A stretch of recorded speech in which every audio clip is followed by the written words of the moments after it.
Comece a se acostumar com publicações que envolvem mudanças estruturais no regime de tributação do país. Não estou falando sobre reforma tributária ainda. Lancei curso sobre reforma tributária, mas esse vídeo não é sobre reforma tributária. Eu estou me referindo sobre a mudança publicada nos últimos dias de dezembro de 2023 acerca do ICMS. O que nós temos efetivamente com a publicação, e aí sim, da Lei Complementar 204 de 2023, que, volto a repetir, não é lei complementar decorrente da reforma tributária, mas é uma lei complementar que muda o ICMS e que, portanto, estabelece uma mudança na Lei Candir, que é a lei do Imposto sobre Circulação de Mercadorias e Serviços.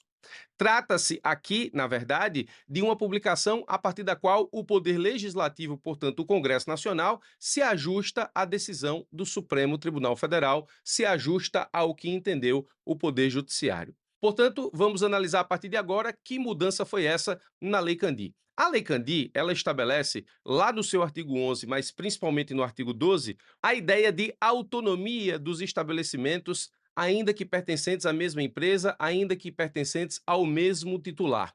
Ora, se uma empresa ela tem vários estabelecimentos, inclusive em estados distintos, veja, ICMS, estados distintos, a Lei Candir inicialmente fez a previsão de que acontecia ou ocorria o fato gerador do ICMS no momento em que uma mercadoria saísse de um estabelecimento de um contribuinte e se dirigisse para outro estabelecimento do mesmo contribuinte, ou seja, do mesmo titular, porque ela entendia pela autonomia dos estabelecimentos, ainda que pertencentes ao mesmo titular, ainda que pertencentes ao mesmo CNPJ, ainda que pertencentes, nesse caso, à mesma empresa. Então, esse inciso 1 do artigo 12, que nós acabamos de estudar ou de revisar, ele resta revogado justamente pela Lei Complementar 204 de 2023, publicada no apagar das luzes de 2023, que diz agora: considera-se ocorrido o fato gerador do imposto no momento da saída da mercadoria de estabelecimento de contribuinte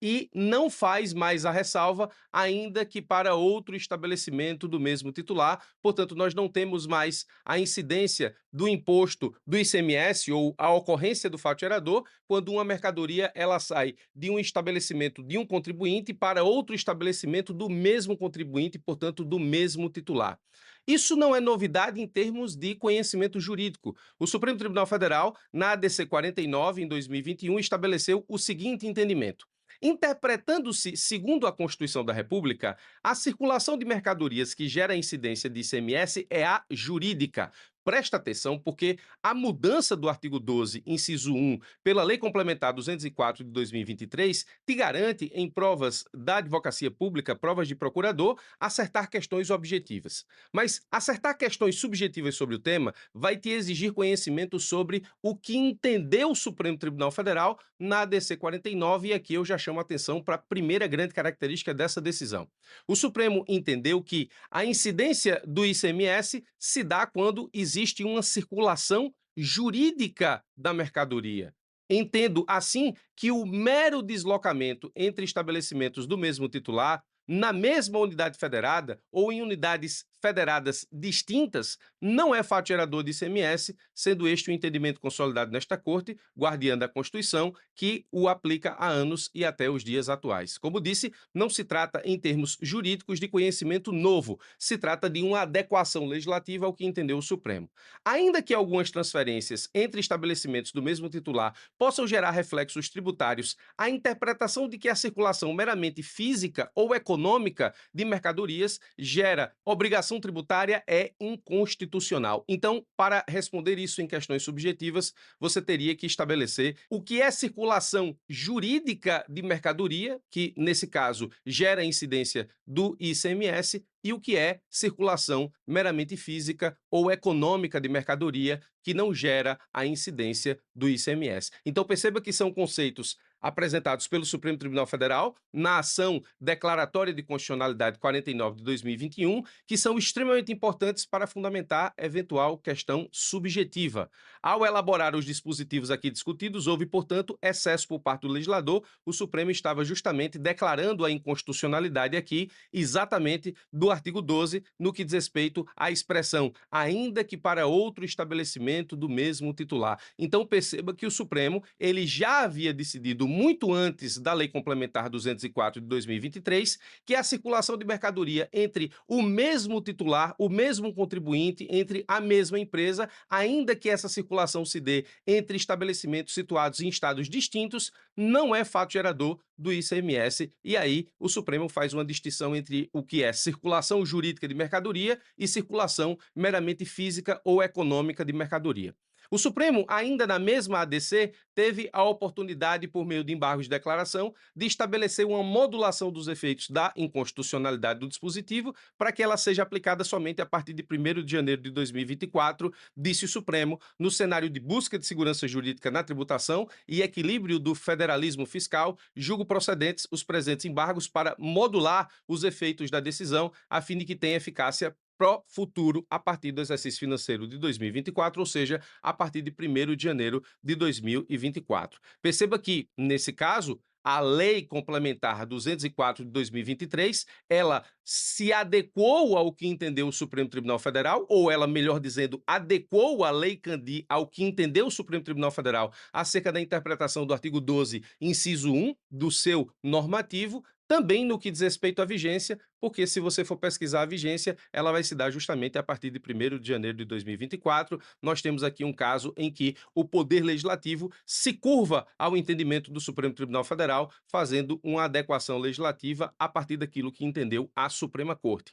Calma, tem um bônus ainda nesse vídeo. Se você chegou até aqui, vai ser premiado justamente porque isso pode estar nas tuas provas da advocacia pública, especialmente na segunda fase. Existe um bônus do Supremo na ADC 49. O Supremo fez uma interpretação extensiva dos requisitos da petição inicial da ADC, porque nós tivemos aí uma discussão preliminar ao mérito na ação declaratória de constitucionalidade. Veja comigo o bônus que o Supremo nos deu no que diz respeito aos requisitos da inicial de uma ação declaratória de constitucionalidade. A Lei Federal 9.868 de 99 diz que a petição inicial da ADC vai indicar o dispositivo da lei ou do ato normativo questionado e os fundamentos jurídicos do pedido, o pedido com suas especificações e a existência de controvérsia judicial relevante sobre a aplicação da disposição objeto da ação declaratória. Portanto, é da essência da petição inicial da ADC que se apresente controvérsia judicial relevante sobre a aplicação da disposição objeto da ação declaratória.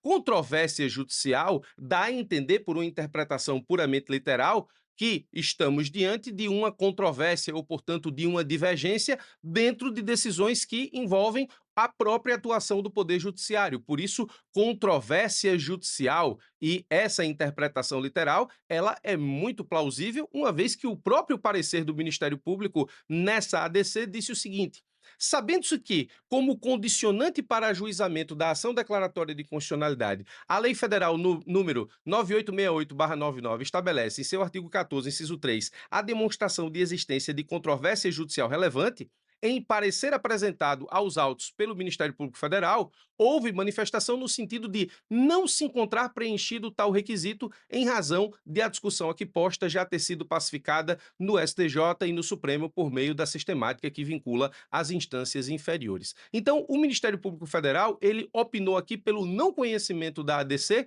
uma vez que, na petição inicial, não resta demonstrada controvérsia judicial relevante sobre a aplicação justamente do artigo 12, inciso 1 da Lei Candy, justamente porque tanto tribunais superiores, quanto tribunais de segunda instância, quanto juízes de primeiro grau já aplicavam a inconstitucionalidade da expressão, ainda que para outro estabelecimento do mesmo titular. Então, como acabamos de ver, o Ministério Público Federal disse que não há controvérsia judicial relevante que permita aí o conhecimento da ação declaratória de constitucionalidade, mas o Supremo, nesse caso, não foi por aí. Na inicial da ADC, o Supremo disse que o autor defendeu que a controvérsia judicial também se verifica quando há divergência entre o que pensam Poder Judiciário e Poder Legislativo, uma vez que nós temos uma decisão ou várias decisões decorrentes da manifestação do Poder Judiciário acerca da impossibilidade da cobrança do ICMS quando a mercadoria circula entre estabelecimentos do mesmo titular. Contudo, existia até então o artigo 12, inciso 1, em sentido contrário. Então, o Supremo disse o seguinte: conforme demonstrado pelo requerente, diversas são as decisões proferidas, tanto em tribunais superiores quanto em tribunais de justiça, que vão de encontro àquilo disposto na Lei Complementar 87/96, mais especificamente no artigo 12, inciso 1. Então, qual é o bônus que você tem ao assistir o vídeo aqui até o final? O bônus é no sentido de que o Supremo deu uma interpretação extensiva para entender que a controvérsia judicial relevante para admitir uma ação declaratória de constitucionalidade não acontece apenas quando há divergência entre decisões dentro do Poder Judiciário, mas quando há divergência entre questões que envolvam interpretação do Poder Legislativo e do Poder Judiciário, ou aplicação da lei e aquilo que entende o Supremo Tribunal Federal ou os órgãos do Poder Judiciário de uma forma geral. Então, tá aí, bônus importante, interessante, aqui realmente como informação adicional, por isso bônus, mas pode muito bem ser objeto de cobrança nas provas da advocacia pública no tema controle de constitucionalidade, mais especificamente na ação declaratória de constitucionalidade. Tá aí, importante mudança na lei do ICMS, embora decorrente já de entendimento consolidado pelo Supremo Tribunal Federal, mas é uma boa questão de prova e você precisa estar atualizado ou atualizada para enfrentá-la. Muito obrigado pela sua atenção, forte abraço e até os nossos próximos encontros.